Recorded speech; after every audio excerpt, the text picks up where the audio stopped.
This is Need to Know Korea and your Outbreak Update. I'm Anthony Spaeth, Editor-in-Chief of the Korea JoongAng Daily. And I'm Shim Gyu-seok, a reporter on the National Desk.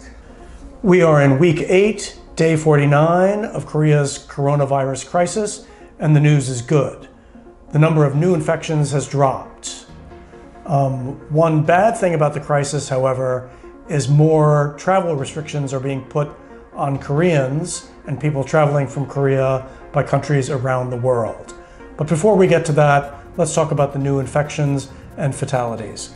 Well, there are 165 new infections reported today, and bringing the total to 7,478. That's lower than Sunday's 272 new infections, and the lowest figure in 2 weeks.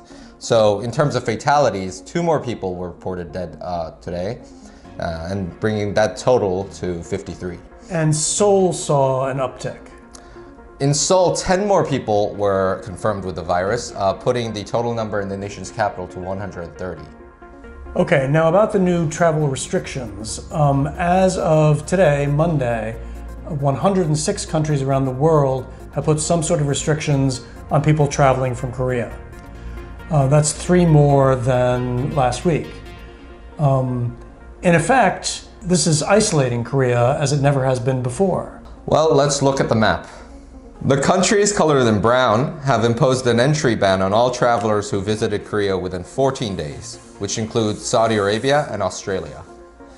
The countries in blue, like the Philippines and Indonesia, have banned travelers that have visited Daegu and North Gyeongsang within the last 14 days, but not from those other regions in Korea.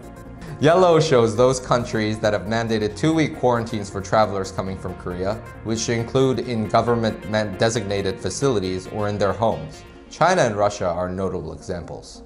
Finally, green marks the countries, such as India or Vietnam, that have imposed less restrictive measures on travelers from Korea, but restrictions nonetheless. These measures include revocation of visa waiver programs for Korean citizens or mandatory health checks upon entry. In practical terms, travel between Korea and much of the world has been cut off. Right, all in all, I'd say it's a pretty bad time for Koreans and people in Korea to be traveling abroad. For the next few weeks at least, Korea will be an island, isolated than any other time in recent memory. That is your coronavirus update for March 9th, 2020. Thank you for watching.